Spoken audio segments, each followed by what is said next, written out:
Stand well away from the edge of platform 2. The approaching train does not stop at this station.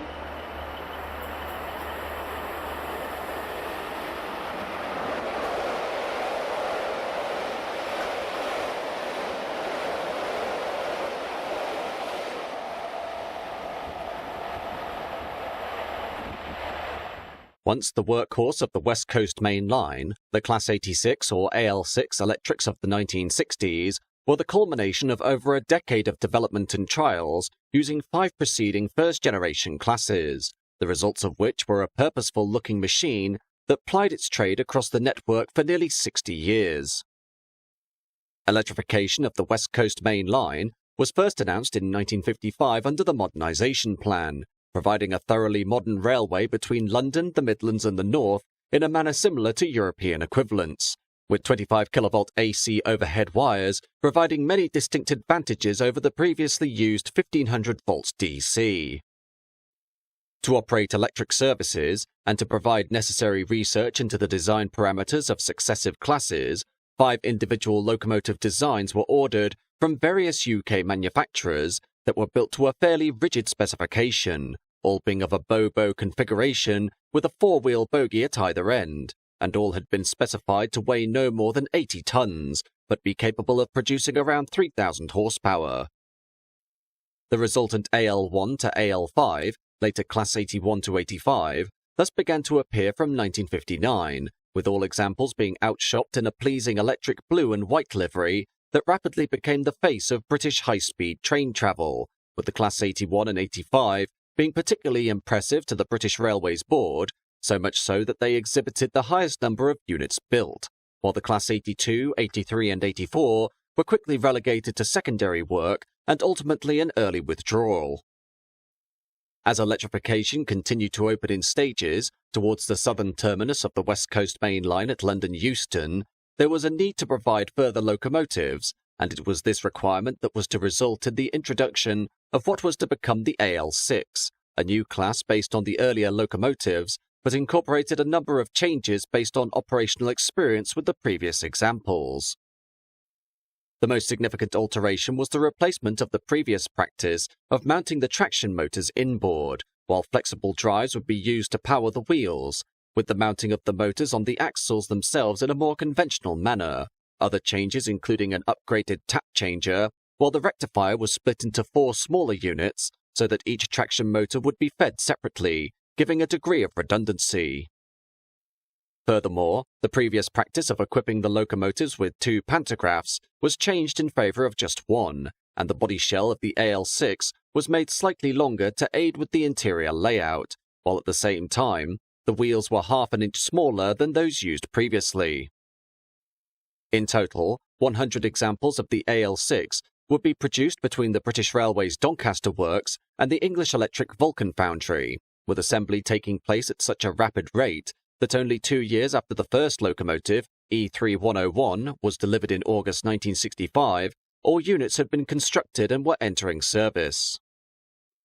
While the performance of the AL6 was a noted improvement over the AL1 to AL5s, issues soon arose with regard to their ride quality, which was so bad that some drivers became extremely alarmed when working them at high speed, this being coupled to reports that the permanent way was receiving major damage along certain sections of high-speed running, which was so severe that the tracks were being bent out of position and threatened a possible derailment. Investigations into these issues were thus launched shortly after the entry of the AL6 into service, and it was determined that the problem arose due to the revised traction motor arrangement, which was not suitable for sustained running at high speed. Thus, locomotive E3173 was experimentally fitted with the Flexicoil suspension system, which consisted of 3 large coil springs between the locomotive body and the centre of each bogie on each side. Although this method improved the ride quality, other issues were apparent with the AL6 fleet, bogie fractures being a particularly common problem for these machines, which led to the experimental fitting of SAB resilient wheels, the successful testing of both the suspension and modified wheels, leading to 58 units receiving the revised spring arrangement and the SAB wheels, thus becoming the Class 86/2, while those engines with just the SAB wheels became Class 86/3. Further experiments were also conducted on 3 engines for trials with a new style of bogie, which had spring-borne traction motors and were intended for use on the new Class 87 that would complement the final extension of the wires to Glasgow Central, this batch being designated Class 86/1.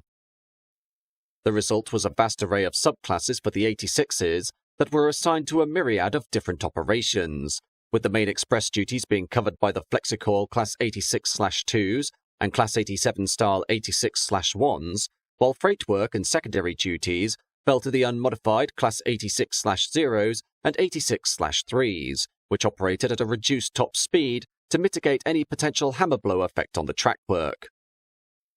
Class 86s would dominate top-end passenger operations on the West Coast Main Line for nearly a decade, but following the arrival of the Class 87s in 1974, which presented further modifications to the overall design, many 86s were redistributed to secondary work or relief trains, while some units were even farmed out to the freight sector to provide double-headed power on intermodal trains.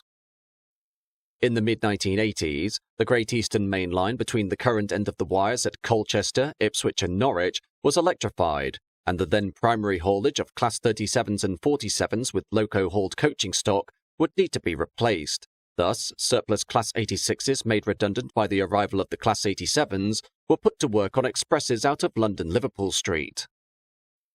To facilitate this, the 14 largely unmodified Class 86/3s were initially selected for an upgrade and were given revised bogies and suspension to become Class 86/4s, though this scheme would ultimately be rolled out to the remaining Class 86/0s in order to produce a more uniform fleet. Further additions came in around 1990, when following the introduction of Class 158 Express Sprinter units on the primary Glasgow to Edinburgh run, the former push-pull stock of Mark II driving brake standard open or DBSO cab control cars were now spare, and thus to simplify loco-hauled operations on the Great Eastern, the DBSOs were employed on this route, positioned at the country end of the train, while Anglian Class 86s were fitted with time division multiplex equipment to allow for push-pull operation. Towards the end of the 1980s, further changes were afoot when the Class 86/4s deployed on freight traffic had their train heating equipment isolated to become Class 86/6s, while another brief subclass arose following the allocation of certain Class 86/2s to freight work, thus becoming the Class 86/5s, before being reverted back to their original duties. Come privatization in the mid-1990s, the Class 86s were the backbone of overhead electric operations all across the country, working high-speed expresses for intercity on the West Coast and Great Eastern Main Lines, parcels trains for rail express systems out of their new RailNet terminal in North London, rail freight distribution cargo work, including the recently discontinued Speedlink service, and intermodal traffic for Freightliner.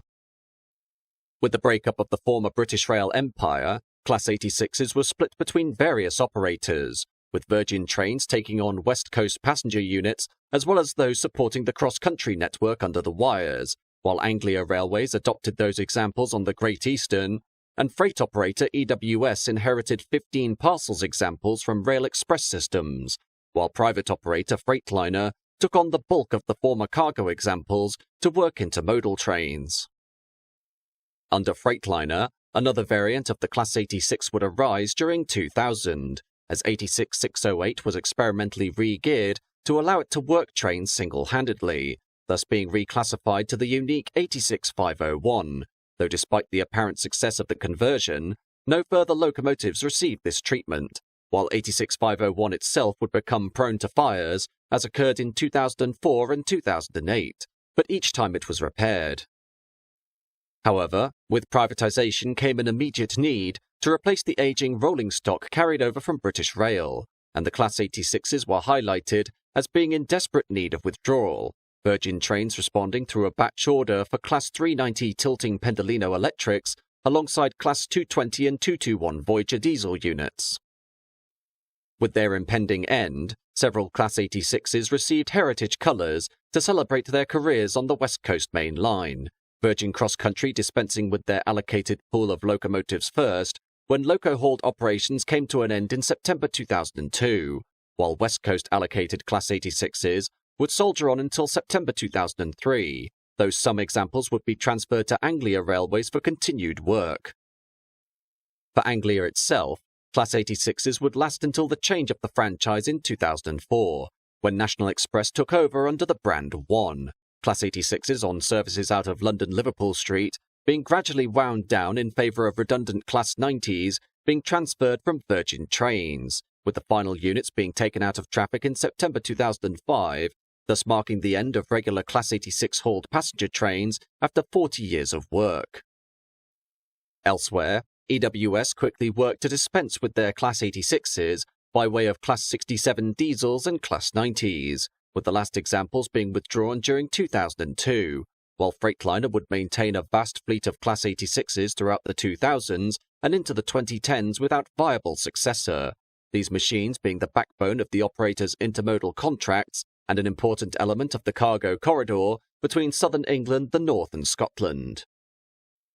Gradually, though, as Class 90s continued to face redundancy due to the replacement of their work by multiple units, these machines would be enlisted by Freightliner to replace the Class 86s, with 86 operations being wound down until their final withdrawal in March 2021, once an influx of former Greater Anglia Class 90s had become available, ending the mainstream careers of the Class 86 on UK rails. Aside from finding second-hand work in Britain, though, including a long-term career with the Caledonian Sleeper during the 2010s, and 2 units being employed by Network Rail as mobile load banks, the Class 86 has found a new lease of life outside the UK in Eastern Europe, with Bulgaria and Hungary both utilising redundant Class 86s as well as Class 87s to power freight trains across their vast networks. The first units to be dispatched to Europe were a contingent of 9 examples sold during 2008 to Floyd ZRT, while the Bulgarian Class 86s were exported during 2017 with an initial 6 locomotives, followed in 2023 by 16 redundant Freightliner engines that are now employed by Bull Market, continuing to ply their trade in both nations nearly 60 years after they were first introduced. Back home in Britain, 3 Class 86s remain in the country, with 86101 Sir William A. Stanier FRS being employed by Locomotive Services Limited for use on rail tours and some ad hoc charter operations, while West Coast Railways operate 86401 Mons Meg and 86259 Les Ross, the latter of which is owned by the eponymous celebrity DJ and is a regular performer on the Cumbrian Mounted Express from London to the Lake District. However, throughout the career of the Class 86s, these machines have also been subject to a number of accidents and incidents, the first being on January 23, 1975, when 86209, hauling a Manchester to London Express, collided head-on with a freight train hauled by Class 83, 83003, near Watford Junction in North London, the Class 86 falling down an embankment before coming to rest in a field. In the resulting collision, the driver of the Manchester train was killed and 11 were injured, the cause of the accident being found to be due to the Class 83 striking stillages that had fallen from a preceding Ford Company goods train, which derailed the locomotive and directed it into the path of the oncoming Class 86. While it was considered that the wagons of the Ford train had likely been opened by thieves or vandals when the train was standing at a red light at Gospel Oak Station, the Class 86, despite the severe damage, was ultimately recovered, repaired and returned to service, eventually being scrapped in July 2005 after being retired by Anglia Railways.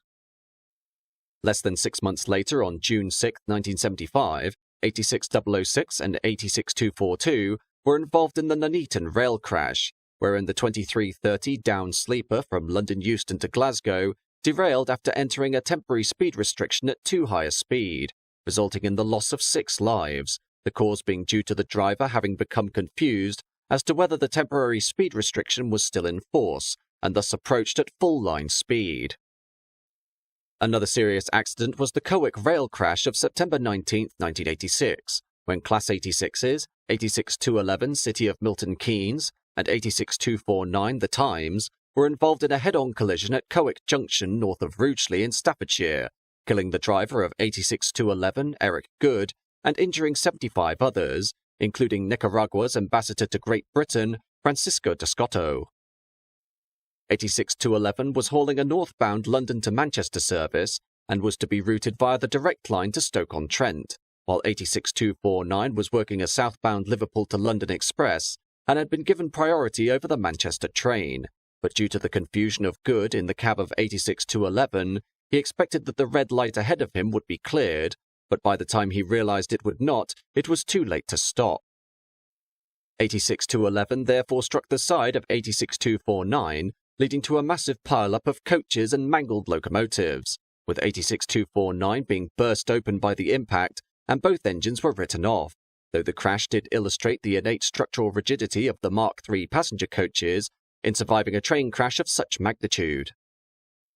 On March 8, 1996, the evening travelling post office service from Coventry to Glasgow Shieldmoor, operated by 86239 and hauling 9 TPO vans, struck a derailed vehicle from a southbound Glasgow Moss End to Willesden freight train at Rickerscote near Stafford, leading to the deaths of 2 postal workers aboard the TPO, John Thompson and Tommy Points. The freight train, hauled by Transrail-owned Class 37s, 37071 and 207, derailed due to a complete fracture of an axle fitted to one of the wagons containing liquid carbon dioxide, with the derailed wagons blocking the adjacent line and were thus smashed into by the northbound mail train, with 86239 being subsequently written off after the accident. The final incident involving the Class 86 took place on October 16, 2003, when at Norton Bridge between Stafford and Crewe, Freightliner-owned Class 86s, 86631 and 611, collided with the rear of another stationary freight train after failing to stop at a red light, with 86631 being written off due to severe damage, while 86611 became a spares donor, though despite the severity of the impact, the driver was cut free from the wreckage with serious injuries. Nevertheless, the Class 86, after overcoming its initial design flaws, has proven itself to be a highly effective and incredibly successful machine that has carried out all manner of work during its over half-century career, and while the operation of these locomotives in the UK on a regular basis has now been consigned to the history books, the engines continue to prove their worth in Bulgaria and Hungary, illustrating the innate robustness of the class when it comes to hauling the toughest loads.